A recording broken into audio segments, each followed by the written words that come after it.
You are live. So we're on live right now. Gentlemen, Who's the point man? good Joe, evening, I Joe. mean, your house looks Brandon, great, drive Joe. The bus. Drive the bus, Brandon. Well, you're the best point guy in the business. Well, I was Everybody told knows I'm the that. third best at the Third best. station, but I'm trying. Third best. Yes, you have been told that. Well, I guess it's Yeah. a drink with the boys.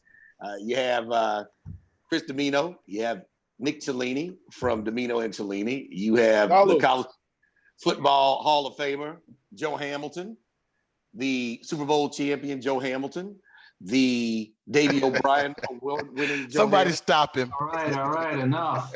You have me, home team, He's better than us. and you In have every way.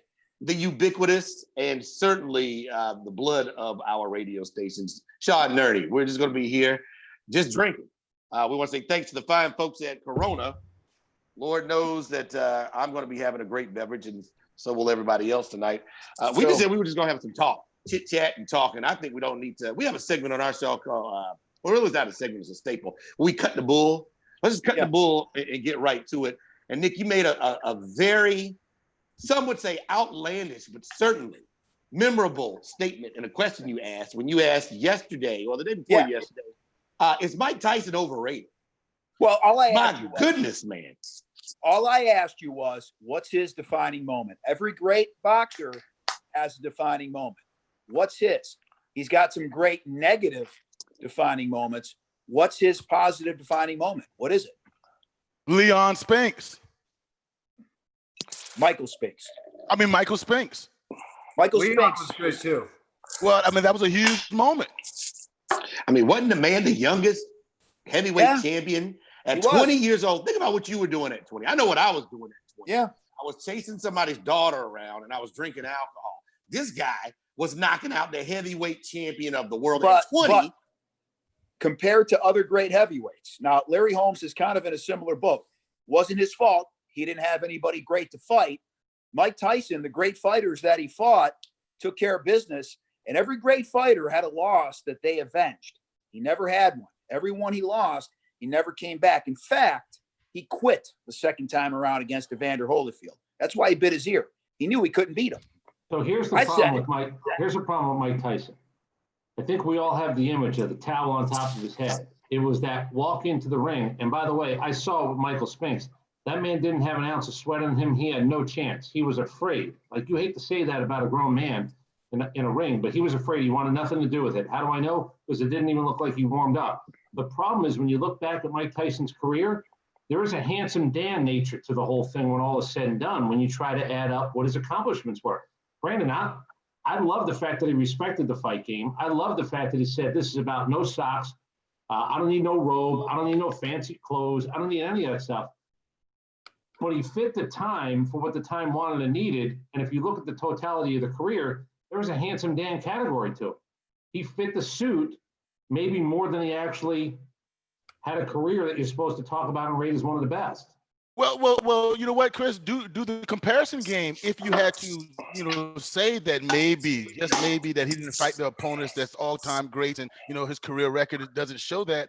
But line them up. I know we will never see this, but line them up against some of the guys that you think are the greatest. And do you think Mike Tyson would come out on top? I think if we do that and we do that old game, that I think Mike Tyson would be favored in a lot of those heavyweight fights. How about this? Do we agree he's got the greatest highlight package of all time? Sure. Yes. Absolutely. But That's let what me he's say got. this. If he fought Muhammad Ali would play such mind games with him, not to mention the fact that Muhammad Ali had a jab, and that was always the Achilles heel. If you had a great jab and you stood toe-to-toe with Mike Tyson would quit. Muhammad Ali would make Mike Tyson I don't know, quit. but that's a strong word, Nick. I think we have to be a little bit fair. Well, one, I agree with Domino about the handsome Dan analogy, because there was a time when you didn't have pay-per-view. You had closed circuit, and then pay-per-view kind of became a thing. He was kind of a big part of this pay-per-view thing that everybody's a part of. I won't say he started that, but he was a big part of this thing, this entity called pay-per-view, where he was ended up getting 25 million a fight, and a lot of people in the country were watching him fight. The other thing is, as a champion, he didn't fight once a year sometimes. You look at some of these guys, they aren't even fighting. Mike Tyson would fight a couple of times a year. He was looking to get back in the ring. He was looking to entertain. So I think we have different versions of Mike Tyson. Does this hurt him? I'm old enough. I'm older than you guys. I remember Joe Frazier. I've certainly gone back and looked at the stuff that Joe Frazier did before I remember Joe Frazier. Joe Frazier was the epitome of what Mike Tyson was trying to be. He will get hit 3 times to go deliver 1 shot. That's how Joe Frazier made a living, and he was tough enough to do it.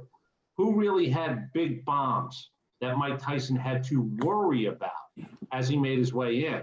I think, again, it's who, Joe, you're right. Who you fight, what's the timing? But Nick, who's the biggest puncher? Like Michael Spinks wasn't a punch. Michael Spinks, Mike Tyson couldn't care less if he would have hit him 9 times. Razor Ruddock. The problem is the year he fought in, he didn't have to get hit 3 times with devastating blows to get in and knock guys out. Donovan Razor Ruddock was known as a devastating puncher. Frank Bruno was known for knocking guys around the ring. Stop. I have to I'm not stop. gonna let you do Frank that. Bruno. I'm not going to let you do Frank that. Bruno was Glass Another Joe. champion. Corona will not let you do that. Can I say something, though? I think when we talk about Mike Tyson, there's one big piece of who he was that we overlook.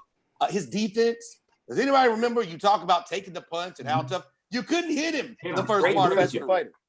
Great I agree defensive with you. fighter, and a lot of guys that he fought were defeated before they got in the ring. But Right. again, you look at the bouts that he lost when he was Mike Tyson in his prime, Buster Douglas, and then when he comes back and fights Evander Holyfield, there was the blueprint. You stand toe-to-toe, you move, and you throw that jab, and you beat him. And Muhammad Ali, even Larry Holmes, they had 2 of the best jabs when you talk about heavyweight champs. Joe Louis would have beaten him. I mean, I have a lot of heavyweight champs, I think, ahead of Mike Tyson. Well, Nick, you said ahead of Mike Tyson. I understand that, but you still say, well, he beat Holmes. I still think that you get him in the ring with any of the ones that we put on our least credit. What about George Foreman, who wins that match? So I agree with you guys with saying that, who did he beat and things of that nature. But again, if you match him up against the 2 heavyweights that we just saw, Fury and Deontay Wilder, I will pick the young, Mike Tyson over those guys any day of the week. I don't know about Tyson Fury. I think Tyson Fury can take a punch. I think Tyson Fury's tougher than we give him credit for. But going back to Larry Holmes, I quote Coming to America. He was 75 years old when he fought Mike Tyson. All right, I'll give you that. Well, wait a minute now. We saw George Foreman knock out a Michael Moore. He was an old man, too. I mean, you get in the ring as a heavyweight, everybody has a chance to get knocked out or knock somebody out. But George Foreman, don't forget what George Foreman was supposed to be when Ali beat him. Everybody was saying, Muhammad Ali, don't get in the ring with George Foreman. He's going to hurt you. He's going to hospitalize you. He may kill you. Muhammad Ali, I'm telling you, to me, Joe Louis and Muhammad Ali were the 2 greatest fighters. As far as heavyweights. Do you guys agree with this, though? You do need a time component, and we've had enough time because, believe me, he was losing that last handful of fights. It was over for him before he stopped fighting. Unfortunately, like a lot of guys, we've had enough time to look at Mike Tyson. Mike Tyson was entertainment personified. Mike Tyson was the biggest thing in the world in sports because he gave us what we wanted. He gave us that idea that, oh my God, we're watching. Remember what the heavyweight champ used to be called, the baddest man on the planet. We're watching the baddest man on the planet. When you look at it now with time as part of it, and you look at what his record was and who he beat, because it was the ones he had to beat, it's not as impressive. It doesn't take away from the emotion of wanting to watch a Mike Tyson fight. Wanted to watch a Mike Tyson, it was must-see TV. People talk about that crap all the time. Mike Tyson was must-see TV. The time element has actually hurt him. Listen, we also talked about this. Sean, what about the idea that, I know how old you and Brandon Joseph are. Brandon, you as well. He's become America's guest. And if we think about what the guy went to jail for, and it's amazing to me. The only thing he hasn't done is gone down Main Street in Disney, sitting next to Mickey. And who knows, he might have done it, but maybe they didn't let us see it. Well, and you talk about him becoming American's guest, and it's kind of funny because I was watching The Hangover was on television either last night, a couple nights ago, and I flipped it on, and it was the scene where he knocks out Alan. And it didn't really strike me the first time I saw it, but last night, especially with all the news about is he training to come back? Is he going to fight? He was so out of shape and fat in that movie. I mean, it wasn't even just out of shape. The gut that man had. I mean, he must have been easily pushing 270 in that film. So at the very least, given what he looks like today, give him credit for the physical turnaround. I watched him last night on AEW Wrestling, and he was the baddest man alive, and he struggled to rip off a shirt. I think that's where Mike Tyson is in the lexicon of Chris, the he world did. now. He's Wait a now minute, a joke. He's a Wait a punchline. minute.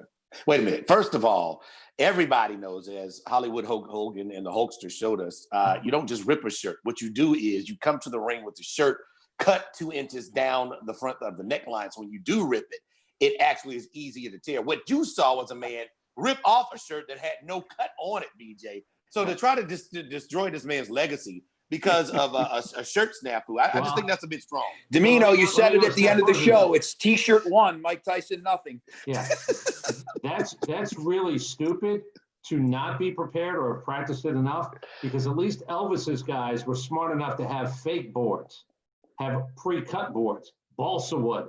You can't make your guy look bad. And if you're talking about going and throwing hands with 28-year-olds, you better be able to beat a piece of cotton. Yeah, Henry Cejudo was there. Rashad Evans was there. You had other champions there who probably could have helped him a little bit, but Iron Mike didn't take no help. All right, so final say-so on Mike Tyson. Was he overrated, or was he what he was for the time? I'm not going to say the man was overrated. I think he was what he was for his time. I'm going to say he was overrated. I'm sticking to my guns. Mike. Well, I think Iron Mike is Iron Mike. Definitely not overrated. All right, we got two for Mike's not overrated. No, I don't think he's overrated. And just real quick, to play off what Domino was saying about him being must-see television, I'll compare him to like Mike Vick. Mike Vick, he's not the best quarterback to ever play the game, but when he played the game, because of what he was capable of doing to another human being on the football field, everybody had to tune in and watch. And so for that, I don't think Mike Tyson, I think he's the same. I don't think he was overrated. My feeling is, if you really want to rank them the way that you're supposed to, as arbitrary as it can be, trying to go generation era to era, I think he was overrated. I will say, for a guy who, I don't know if many guys in the boxing world or the sports world ever served their purpose better of being a guy that we all wanted to see. So I think boxing-wise, career-wise, probably overrated by more people, but I think he's right in line with what he was. That guy was the baddest man around at a time when we were hoping that boxing was still going to be relevant. He was the hero we needed. Yeah, he saved the heavyweight division. There's no doubt about that. Yeah, there's no question about that. And it's funny, you know, you used to always know who the heavyweight champion of the world was. I think if you go back the last 5 years, nobody knows who in the world is the heavyweight champion of the world. And at least for a brief moment in time, we knew it was Iron Mike Tyson. Big Russian, Black British. That's where those are descriptors. Those aren't people, those are descriptors. Boxing's not the only sport, because we needed Michael Johnson, we needed Bolt, because being the fastest guy to run 100 yards was a big deal, and the guy who won a decathlon was a big deal. Then all of a sudden we decided, I'm not saying it was arbitrarily, but we decided that those things didn't matter much anymore. So we got to the overratedness or not of Mike Tyson. What is something that's underrated? Domino, you had something that was a pretty simple device that a lot of people don't invest in, but what you said, like normally what comes out of your mouth, is the truth. Yeah, if you don't invest in a good belt, you'll be buying 5 belts quicker than you believe. I don't know what the right price is, but I'm telling you, there's nothing worse than putting on a suit and going, why does this look bad? Because it's a cheap belt. Cheap belt will absolutely cost you 4 more belts on top of it. Spend a couple of extra bucks and get a good belt. I'll give you another thing that's both overrated and underrated. This is something I want to ask you guys. Is it hard or easy to be both overrated and underrated? Because my overrated and underrated is the same thing. Wedding ceremonies, wedding receptions. A great wedding reception is underrated. Man, if you go to a great wedding reception, there's a good chance you're talking about it 15, 20, 25 years later. Yes. But wedding receptions, for the most part, turn out to be overrated. They're not great parties. They're not what we all hope for. What is a great wedding ceremony and a great wedding reception entail, though? How do you describe it? Now, again, we know the ceremony, short, sweet, and to the point. Let's get it over with. What about the reception, though? Yeah, I was thinking more about the reception, the whole day of a wedding. A great wedding reception is extremely underrated. Like, you really go, wow, that was a good one. And you know a good one? Overrated, if I just spend 4 hours, I'm cutting a check. The booze was wrong, the music was wrong, the vibe was wrong. You can tell the families don't get along. Wedding ceremonies, wedding receptions, that part of the day can be really overrated. I'm saying a 20-minute ceremony and a 3.5 hour reception, those are good things right there. That's when you know somebody you love is going to have a good time, and usually a good time is going to be had. Yeah, it's true. some of the longest ones I've been to wedding ceremonies that were an hour, and then that took some of the life force out of you for the reception. So now I don't even want to dance. I don't even want to wait for the electric slide. I'm ready to go now. I'm as selfish as they come. And again, it's all about me all the time. But even I say, you cannot have a long wedding ceremony. Nobody cares. Domino, you say it all the time. Your golf game, pictures of your kids. Nobody cares. Yeah. They're going to Your give you a fantasy nice gift, football but they don't team. really care. I'll give you another one when you know you're at a bad wedding reception. When the bride and groom believe that they're supposed to wait an hour and a half to actually join the party. I don't understand that concept at all. That could happen. How elitist are you that you think you're too good for that moment? Well, guys, that could happen. I love a wedding reception that you really got to turn the lights out on somebody. I know my sister had one about a year and a half, 2 years ago, to where now so much dancing. You invited the right people. Not anybody is trying to just get notes and talk about people 3 weeks later. They're all genuine, loving. DJs are playing well, dancing, drinking, having a great time with the people you love. And then all of a sudden, where you at a hotel and they're going to turn the lights off. When they turn the lights off and you say, no, we want more. That's what I want to be a part of. Wedding ceremony, you're waiting for that to be over, really. That's just for the women.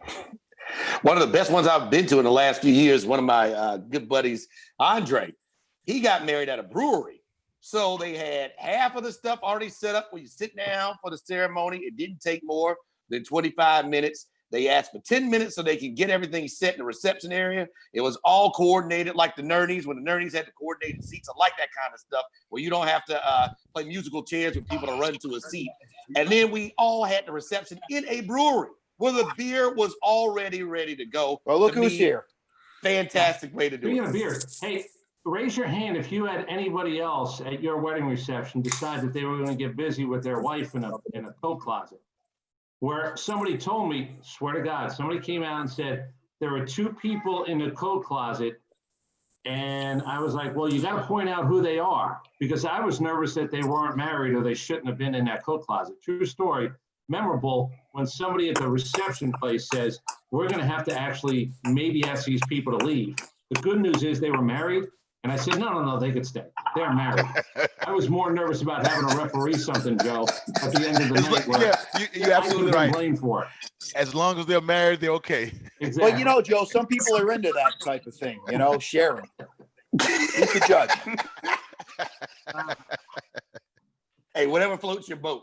Yeah. I think shoes, underrated. A good pair of shoes, to your point, Domino, if you're trying to get something on sale and make sure you get the right wheelhouse price for something, don't short yourself on shoes, because if your feet don't feel right and you're going to be in shoes for a long period of time, you really don't have to subjugate yourself to such tomfoolery. Buy a nice pair of shoes that fit well. Don't buy something that just look good on the outside but feel terrible on the inside. Can I chime in real quick?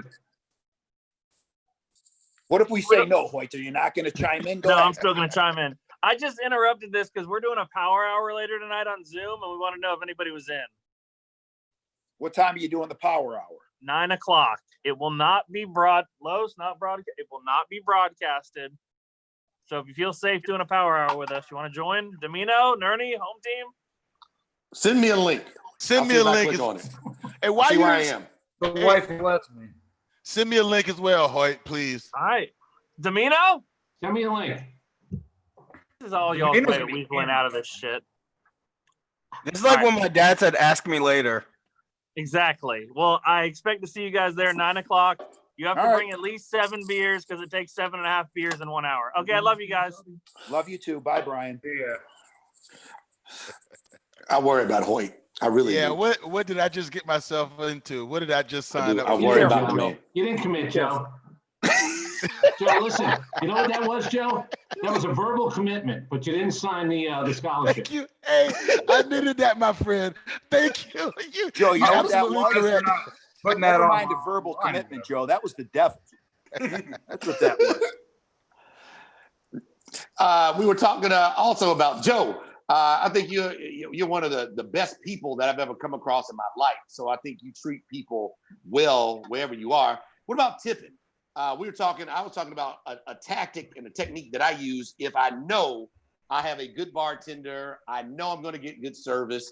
Sometimes I'll tip before I start drinking. When I get to a restaurant and I see a bartender, or if I get to a bar, I'll slide them their tip before I start drinking. Now, I wouldn't do that if I didn't know them.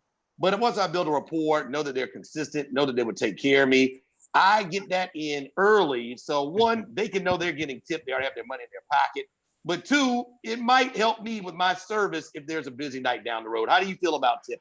And tipping before you get your service. I like the fact that you're taking care of it. You're putting those guys in a mood already. They like you already if you give it to them beforehand. Maybe give them half and then come back around. And so there's more where that came from. But I'm a tipper. I got to feel comfortable. No matter where I go now, I'm gonna definitely tip, but it's gonna be the minimum. What the percentages say. That's how I'm gonna start off doing it. So everybody's gonna get a tip, whether I didn't eat a one thing off the plate, or I didn't drink anything, they're gonna get a tip. But beyond that, it's about service. How did you make me feel? And I'm not going there to try to feel good or feel better, but I just want you to serve. Let me get some things fresh. Let me come back and see me about my bread. If I have to carry something back, or want something reheated up, smile with that too. So, and then when you do that, I'm willing to go above and beyond and show you I appreciate it. That's how I go about it. And you're not like Danny Glover's daddy on The Color Purple when somebody sits down, ain't cold enough. Speaking of wedding receptions and any event where there are bartenders, I believe in the pre-tip. Before you get your first drink, I absolutely believe in a pre-tip. Definitely there. That's the first time I've heard of that. I like that. Can I call Definitely bullshit there, on that? because you're not paying for drinks anyway. Well, but you want service and you want an idea that, there might be a better pour and everything else. Can I tell you what's bullshit though? How about the guy who has to let you know that he's tipping? Like you can holding up the 20, holding up the 10. Yeah. Yeah. We were going to play around of what's bullshit. That's bullshit. Yeah, I may have done that a time or two. I'm not going to lie to you. And Domino got a 20 here for you, Jerry. There's more where that came from. And Domino, yeah. Domino, you've done it as well, man. I think that's just a good way to handle your business. When I think I am a generous tipper. My standard operating procedure is when I walk in and sit down, everybody starts at 20%. You can only go 20% when I come in, or down or up based on what you do after. Yeah, I think you're right about that, Brandon. My father was a bartender. Chris, you're a bartender. I think if you come from that world, you have to understand that these people, if you take care of them, they will in turn take care of you. Now, sometimes that's a blessing and a curse, because those drinks keep coming and those drinks get stronger as the night goes on. You can't hold your money above your head, and you can't do the exaggerated handshake where you're waiting for a crowd to do the exaggerated handshake. That's all.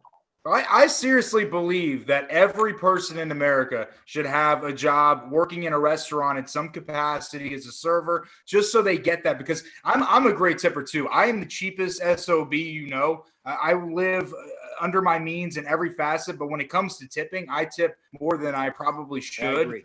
Totally with you. I don't want you to make me feel better about my experience. Like, two things come to mind when I think about how much I'm going to tip. One, keep my drink filled. I'm very thirsty. I'm not talking about just beer. It'd be water, Coke Zero, whatever. Just keep the glass filled. If I get less than half filled, I start getting a little irritated as a past server. The second thing, just don't make my life any worse. Okay, I don't expect you to play games for me, make me feel better about my life. You're not going to make me feel better about my life. I guarantee you. Just don't make it any worse for me. You know what I mean? Do you want to talk to your bartender, Nerdy? My goodness. No, not tip. Well, I'm talking about serving. And I'll tell you, the pre-tip at the bar or during an event, that's a necessity. I mean, especially you got to look at every other customer at the bar as competition. That's you're competing against that person. But Nerdy, then you got that leg up on the competition. Doesn't the price go up after that though? If everybody is tipping, everybody on this call right now is all trying to get a heads up. And so now that becomes who gives you more, who are you going to give the attention to? And no, it's about dedication. Already bidding. Yeah, I mean, it's a good point, but Chris, think he's getting another tip. All right, he doesn't necessarily have to get that tip. Yeah, but as long as he thinks he's going to get another tip later in the night, he'll take care of it. Well, my thing is, I sometimes am over the top about the tip because I want him to notice he's busy, especially at a reception or something. I want him to notice that I'm giving him, I don't know, $20. So if he doesn't see it, it's like that George Costanza. If he doesn't see it, then it doesn't mean anything. He doesn't know I tipped him. But I've been with you. When you do a fake British accent to try to believe that he'll believe that that's who you are and he'll pay more attention to you later, that's exact. I worked in a bar, swear to God, I worked in a round bar. The bar was completely circular. We were inside a circular bar. And our rule was if you snap your fingers at me or wave your glass at me, you were going to go thirsty, you might as well leave. There have been a couple of guys who were told to leave. But if you're waving cash, snapping your fingers, that's not good. Or holding an empty glass up, it's a little slap you 7 times and not believe you exist. You can't do that. Have you done the thing where you hold, they've got the $2 and you hold the money over? You don't want to put it in because the bartender's not looking at you. So Bingo. You take it out and you're just waiting. You're saying, is he looking? Okay, he's looking out. And then you put it in. The double Dutch tip. That's what I was talking about, Sean. Yes. You've got to let them see you Let me put the money in there. You've got to let them see you, especially at a wedding reception, doing that. And you got to be careful because, again, it's like that one Seinfeld when George took the money out to put it back in and the guy thought he was stealing the tips. That's not a tip. What you're talking about is not a tip. That's a bribe. Transaction that you want to win. Yeah. Well, you got to do what works sometimes. We have a couple of listener comments. One guy says, I thought Sean Nerney was 2 people. We do call him Sean. We do call him Nerney sometimes. Ryan Brown says, Nick would borrow money from Chris to tip. Yeah, well, I would. And I probably have. I will say, though. What's the great valet moment? He would actually pat one of his pockets. He didn't go crazy and pat both. He'd pat one and go, hey, man, you got anything for this guy? I became side mouth guy. Hey, you got $5 on it. Hey, you know what I wanted to ask you guys tonight? And I've never asked you guys this. Nick, I kind of know an answer. Is there any job that you sort of wished you had pursued or missed out on or had thought about, I might be pretty good at this. Should I make a phone call to try to get myself in on it?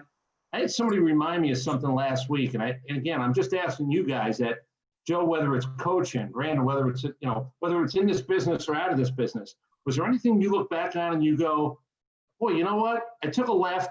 If I took a right, I'm not telling you it would have been better. I'm not telling you I know how it would have ended. But do you guys all have that moment where you go, I made a left instead of a right here? Yeah, I've had that moment. That's a great question, Chris. And I have that moment all the time. And look back on it, I don't know what I'll do differently. And I could play hindsight is 2020. Right. And I'm really talking about going into the NFL and being drafted, or as when you not going in the NFL and being drafted and you just go right into the coaching. I would love to be where Ellington is right now, coming out of Georgia Tech, getting right into coaching staff, right under Coach George O'Leary, grooming, and by the time 30 hits, I'm a head coach. I know the ins and outs, high school relationships, all those type things. But again, if you go and have a career in the NFL, short, and the reason why I'm saying this, Chris, and I am grateful. If only had 3 years, barely got that. So you almost thinking, man, goodness, and pursuing arena and all those type things to scratch that itch.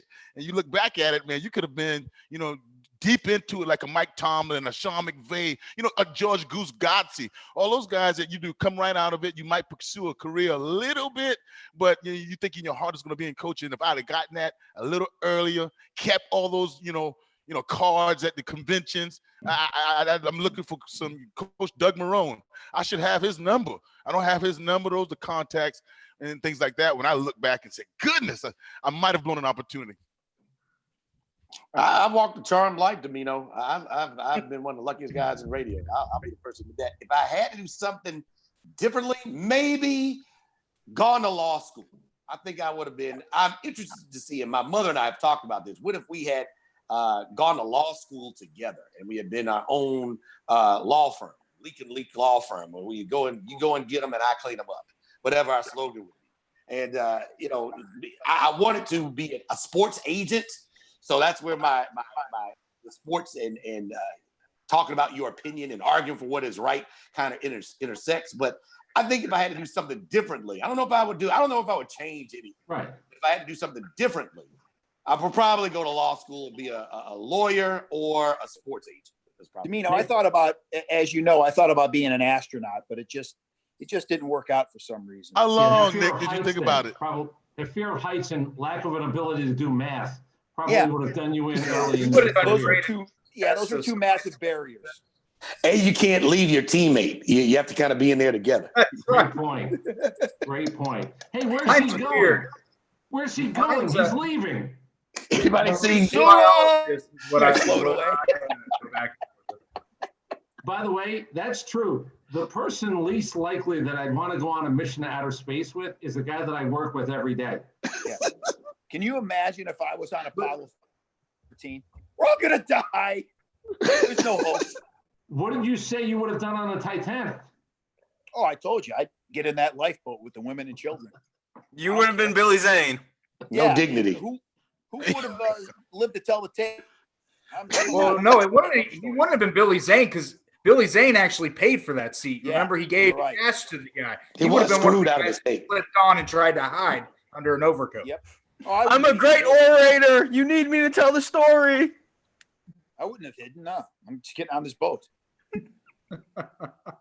Can you have a Look, bad, kid.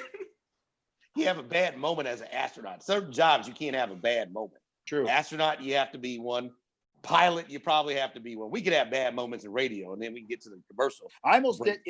It's funny, Brandon, you bring up law school. I almost did go to law school, and then I went and visited the radio station coming out of college where I got my first job. And I've never done drugs, but they say that first high, you're always chasing it. That's what it felt like going into that radio station. I was like, oh, this is so awesome. I got to be a part of this forever. What a stupid thing to do. We asked a question yesterday. Some of us are with hair and some of us are without. It's been 2 months and 20 years since I've seen this much hair on my head. Are haircuts, can you have a bad haircut? Is there such thing as a bad haircut? I say yes. You can't have a guy nick you. You can't have a guy whose angles and lines are a little bit off. You can switch barbers and it's just not right. Some people say you can't have a bad haircut. And I've been bald. Nick, you've been bald. Domino, you're still rocking the bald head. You can't have different levels of sensitivity, but can you have a bad haircut, gentlemen? You can have a terrible haircut. I'm talking about terrible haircut. And matter of fact, you better get to a barber. And matter of fact, how can you mess up a baldy? You can't mess up a baldy, can you? No, but I will say this, Joe, if you use a bad razor, all of a sudden your head is like a carving board. Okay. So you got to be careful. Abdullah the Butcher. Yeah. Yeah. Right now, and home team, I want to do something now too because I didn't know, man. We a partner, and I'm wolfing just like you. And I'm gonna take my hat off. I'm gonna take my hat off for the simple fact is that Joe is gonna live on YouTube forever. All right, Joe. I see you. We were doing things together, and we're in the fight together as far as needing the barber. So now I'm really woofing is what you call woofing. With this, have you guys not heard our governor? Hold on. Have you not heard the governor said you can go? Hey, you can. Yeah, and there's 3 levels to it. To be honest with you, Chris, I'm not sprinting right now. I'm just in a real comfortable crawl, and I'm gonna get up and I'm gonna walk fast, and then I'm gonna jog. And when you see me, you see me every morning from Monday through Friday. When you see me eventually in September, I might be rolling. Because again, guys, I treated this just like a football game plan. I was backed up at minus at my goal line trying to get out. So I would just 3 yards in a cloud of dust. All of a sudden it started to open up. I said, hey man, maybe I can get me a little quick passing game in here. Maybe a draw. But I wanted to punt. But now when it's opening up now, I'm just now calling a deep dig. I got a deep dig. I'll go 20 yards downfield, but I don't have a fly route called yet there, Chris. Well, no fly route yet. Based on some of the parties that I saw over the weekend and who's going to be in the I saw a fumble. That's what I saw.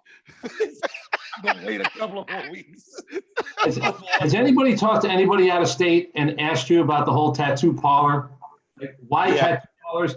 I must have had 9 different people ask me, what was the thing with the tattoo? I live here and I didn't really understand it. But I think when that was said out loud, didn't a lot of people look at our state and go, is that really important these days? Is that really important down in that state? I don't know if Yeah. it was an unemployment deal, if a lot of people were collecting unemployment and if unemployment was running out, so they had to decide to do that. I don't know. I am not obviously working downtown under the Golden That is Dome. not the way it was perceived nationally. What was perceived nationally was how important is it for people in Georgia to have tattoo parlors open? I know. Does anybody here have a tattoo? I don't have a No. tattoo. No, my mother told me years ago, don't do it. You're a marked man. You're in the wrong place at the wrong time. They may not remember your face. They're going to remember that tattoo. Not my father. My mother told me that. Hold on. I was asked a question when I was young. Were you going to get a Post Malone where they were going to be able to identify you as you looked into the camera? Listen, you Well, you never gonna know. get You have two- a tattoo on your arm. They remember the tattoo. Were you gonna get 2 double barrels on each arm that said "F the free world"? Like, what are you gonna do? I don't know. My oldest brother's got a tattoo of the Grim Reaper on his arm. Oh boy. My mother cried for 2 weeks. Okay, She saw here's my that other tattoo. question. Did your mother believe that a life of crime was really a possibility for you, and that's the reason you shouldn't get a tattoo? Well, I was young. You have to protect your kids. Would you, Joe? Do you have a tattoo? I don't have a tattoo. Absolutely not. BJ, you have a tattoo? I was told when I was a kid, there's a reason why they don't skyride at night. I see what Can you did there. can I tell you what I infer from that? You get a tattoo, nobody can read it. What the hell's the purpose of getting a tattoo? Yeah. All right, I got it. Ernie? No, it's fun. I came Me too, close, BJ. right after we beat the Packers in the NFC title game a couple years ago. My buddies and I were drinking throughout the game. Shocker. And after the game, decided, hey, let's go down the street and get a Falcons tattoo. We're going to the Super Bowl. Let's go celebrate. Great idea. Seemed like a great idea. We hopped in the car. My now wife drove us over to the parlor. Those 2 guys go first. They both get inked up with old school Falcons logo. Now it's my turn to go sit in the seat. The problem is the alcohol is now worn off for me. I'm just tired. I don't want a tattoo anymore. So I left my 2 buddies there and I just went home. I didn't get the tattoo. Now, You technically, pulled a they're not Cellini. supposed to give you a tattoo if you're drunk, right? Technically. Yeah, but I think they're rather lenient on that rule. Drunk. I ain't As long drunk. as you're not throwing up on the seat while Right. you're then. You pulled a Cellini. Is what Yeah, you I just know. told us. You pulled a tattoo Cellini. Sean, I'm proud of you. Very Yeah. proud of you. All right, Hey. some of you get. What'd you say, DeVito? No, I wanted to ask you guys. We were talking about this. Like, I think when guys sort of there's a language that guys talk that might be a little bit different than women talk. The expression "that guy," I'm always fascinated by who you think that guy is. Like I've said, Isaiah Thomas, that guy. John Feinstein, that guy. Darren Ravel, that guy. Let me tell you about that guy. You guys have any that guys that you just look at and you go, not only can he not help himself, but why the hell does this guy actually have a status at all, let alone be almost in some cases revered? Ooh, can I start You right may- away to get mine off? Let me start right away, and this is going to be controversial. A-Rod for me, man. A-Rod. And the reason why I'm saying it's controversial because he's earned some of it. He does a great job, in my opinion, on television now. He's revamped his career. But boy, I cringe when I look at some of the things, how he got there. Every time his name comes up with J-Lo and things like that, I'm like that guy. Or here comes that guy again. And I got bad feelings about it, man. And I apologize to him because he hasn't done anything to me. Do you still think he's trying to hoodwink us? Because that's what makes him that guy. That guy's getting away with it. Yes. You know what, Chris? The funny thing about it, yes, he's trying to hoodwink us. Job well done. He's doing a good job of hoodwinking me. He's about to convince me that he has turned over a new leaf, man. Guy decided that the rest of his life, if he's just the good guy and he's self-effacing, it's more beneficial to him, and that's what he's deciding to do. I don't know if he's truly a changed man. He's truly decided to act like a changed man. That's a good call, Joe Hamilton. Do we have to call out some of our own? Because we're all in this business together. We're all in the opinionated business. But I gotta say, Jason Whitlock. It's almost, I can know what a topic is and know what his opinion is. It almost feels like he takes a side just because that's the side he's going to take. And I hate doing that because I would hate somebody to judge me on my opinions, but he's kind of that guy. I know where he's going on a topic or social issue topic on an athlete that's a little bit out of control topic. I don't even have to see what happened and say, I know what Jason Whitlock is going to say. I'm going to go with Bryce Harper. Bryce Harper, I don't think it's a coincidence. He leaves the Nationals and they win the World Series. I think he's a modern-day Barry Bonds. He's a modern-day Kenny Lofton. He's a jinx. Barry Bonds leaves the Giants. All of a sudden, they start winning World Series. Kenny Lofton, wherever he went, bad things happened. I think Bryce Harper's that guy. I think that wherever he goes, something weird, and I don't mean that in a good way, something weird is going to happen. Can I tell you, some guys might not know who John Feinstein is. He was a writer. He was big for a while, and I'm not telling you he's not talented. Here's why he's that guy. I believe John Feinstein's waiting for Bobby Knight to die.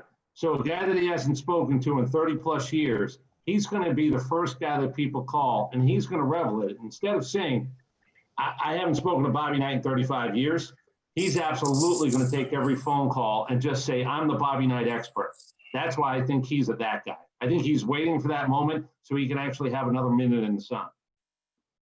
Over something he knows nothing about this version of Bob Knight as an adult. Who'd you say, DJ? Joe Theismann. He's the guy who always sounds bitter that Lawrence Taylor ended his career.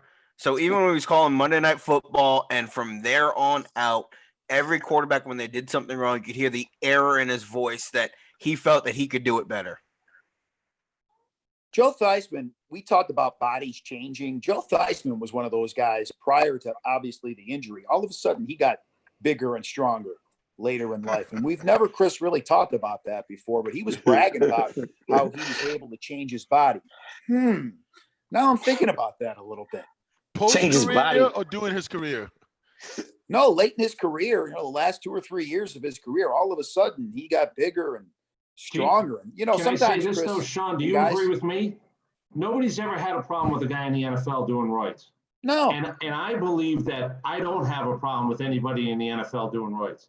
Look, if you know what you're getting, if you're smart about it, if you sort of have heard the things that can happen, but I know for a reason, we don't look at guys in the NFL, and this has been going on since the 70s, probably as Bill Curry told us, maybe even the 60s. Who was the last guy in the NFL that got banged while they were doing steroids?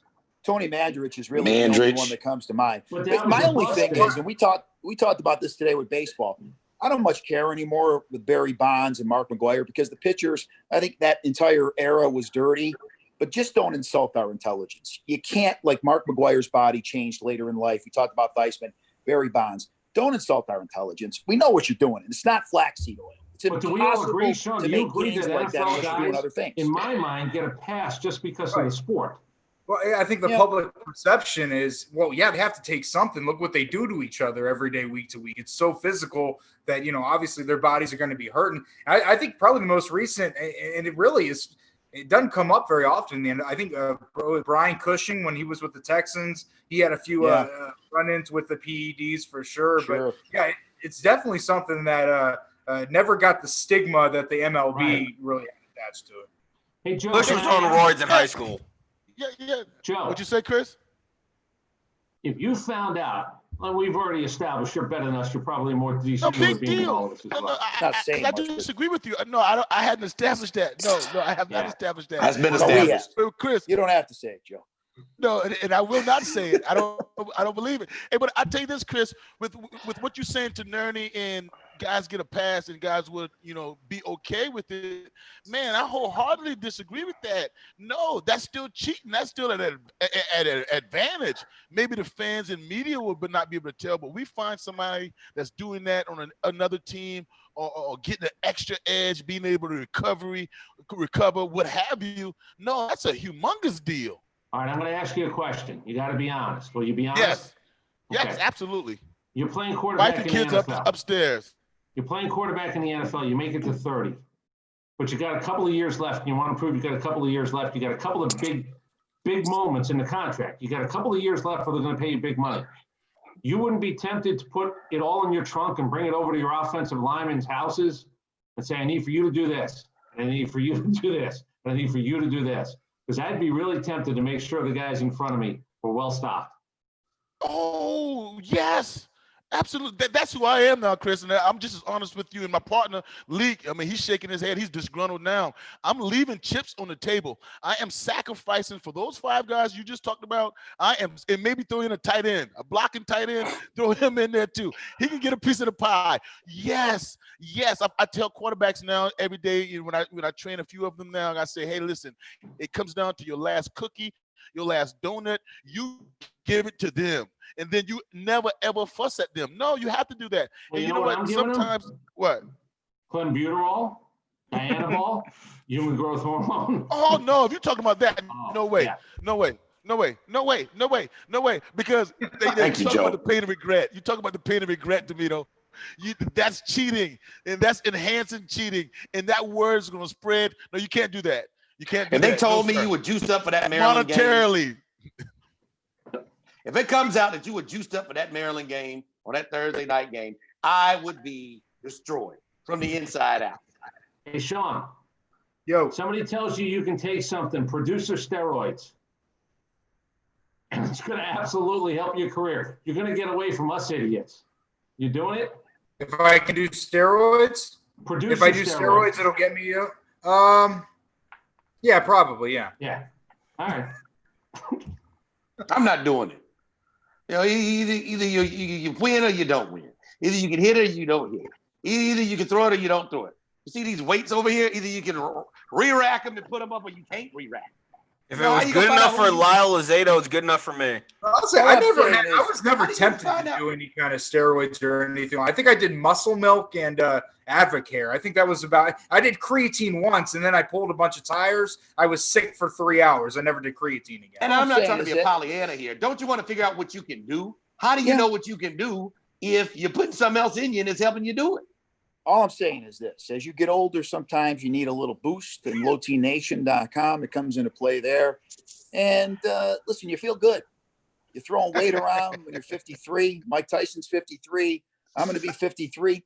You feel good. I'm not saying Mike Tyson is getting a boost, but as you get older, sometimes you need a little bit of help. Domino knows what I'm talking That's not what Lyle Alzado was doing, though. Well, that's what I'm talking about. I love what Nick is saying right there. What Mike Tyson is doing is not illegal. It's just like Arnold Schwarzenegger and those guys, not illegal. But when you get to the point, even if you if you ask me this question, if you ask me this question again, talking about in the Major League Baseball era, would I join it? If they're turning a blind eye, yes, I might. It's a different question now. But in an NFL where it's legal, no, I wouldn't be promoting it if it's illegal. But the way baseball was going, I might partake. Brandon, I'm going to ask you a question. You mentioned Jason Whitlock earlier. Yes. We all have our guys in this business that we can't believe. God bless them. I say it all the time. I'm not knocking your hustle. But what if that was a steroid type thing? It was induced. They got their careers, they got their money because they were taking something that wink, wink was illegal. They're not very good, but they get enhanced. And then they get more enhanced because they do more stuff. You're telling me you wouldn't do that? I'm not doing it. I think I'm good enough. I would think wherever I show up, I'm good enough. If I put my toe into the arena, then I want to think I'm good enough to handle my business in the arena. That's just me. All right. I want to ask a tattoo question again. You guys are fathers. Nick, your dad, you have a girl, you have a couple of boys. Domino, you have a couple of girls. Joe, you have a boy and a girl. Nerdy, you have a dog. Would you let your children get tattoos? And is it different for your daughters? Wow. It's a good question. And I will say this, you see a lot of younger ladies now with tattoos. I just wonder what those tattoos are going to look like when they are 70 years old. Because my father had a tattoo that he got when he was in the Army, and you couldn't tell what it was as he got older. A lot of these younger generation kids, male and female, I'm wondering what their bodies are going to look like when they're 70, 75 years old. Let me ask you this, though. Has a tattoo ever been a deal breaker on a date? Because when you're going to ask about daughters, did you ever think about it with somebody that you were dating? Not for me. When I was dating, I wasn't looking for wife material per se. That kind of ends up happening. So no, it did not impede anything that was You gonna go invited into the relationship. tattoos at that point. No problem. You know, hey, we You're all live a looking little for bit. the tattoo. Live a little bit is what I was saying. Would it be a deal breaker for an engagement?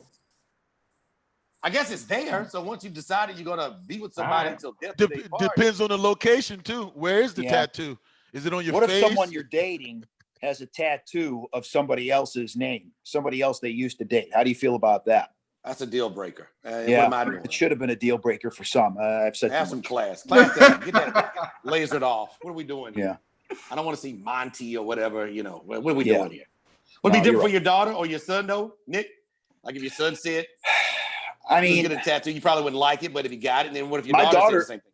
my daughter up in Ohio, she's got a couple of tattoos. She's got one on her like ankle, and she's got one on her back, tribute to her grandfather that passed away.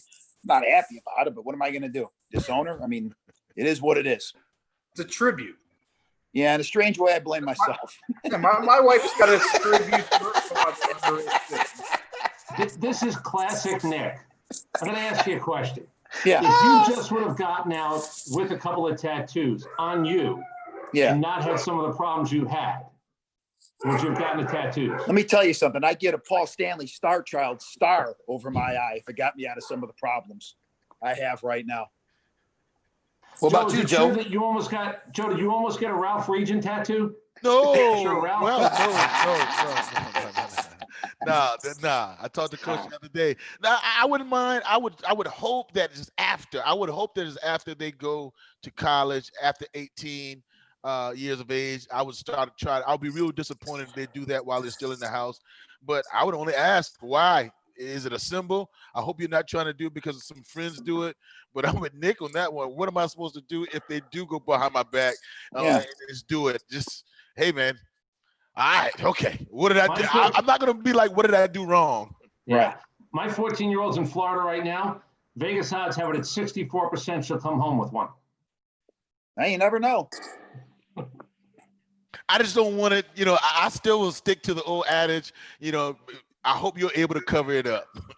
Yeah. You know, if you go in to sit down for an interview or where you need to go somewhere where there's a lot of, you know, business people in there, hopefully Sure.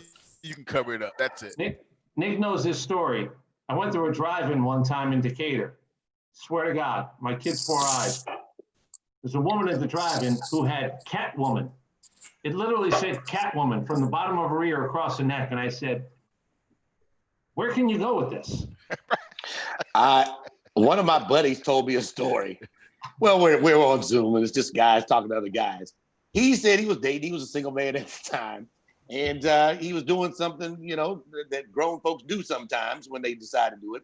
And he says he's with a young lady and she's got a tattoo from the inner part of her knee up to her thigh bone that says slippery when wet with a tongue all the way down. He said he put his clothes back on. Yeah. Man. Everybody's got limits, man. Got up. I'm sorry, ma'am. This isn't for me. It's a little bit overboard.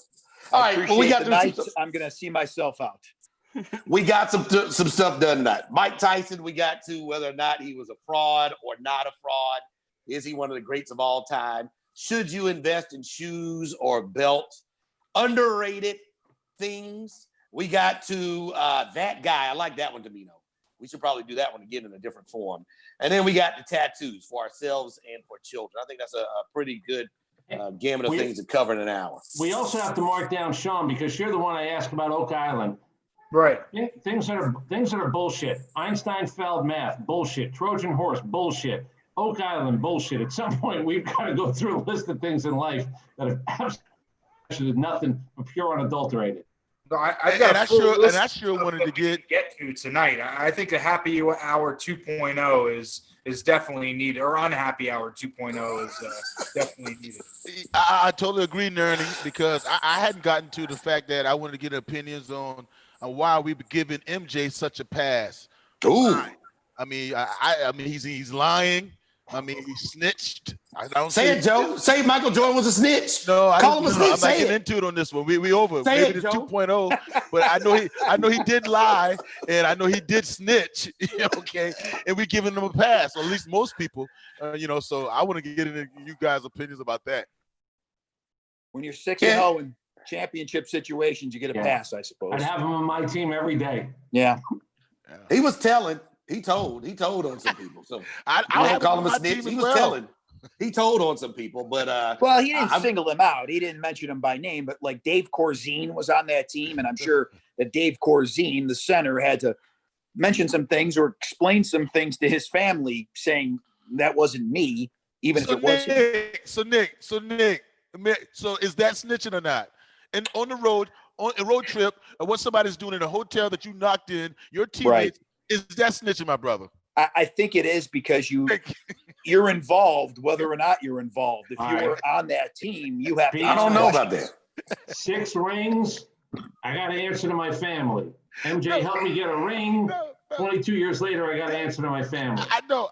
Only thing I'm saying, guys, I want to try to get us to where we are all painting everybody with the same type of brush. I mean, we wouldn't treat anybody else like we treat MJ. Yeah. But I remember don't what know. Jimmy Johnson said, Joe. Not everybody's the same. I don't know if the Okay. man was snitching.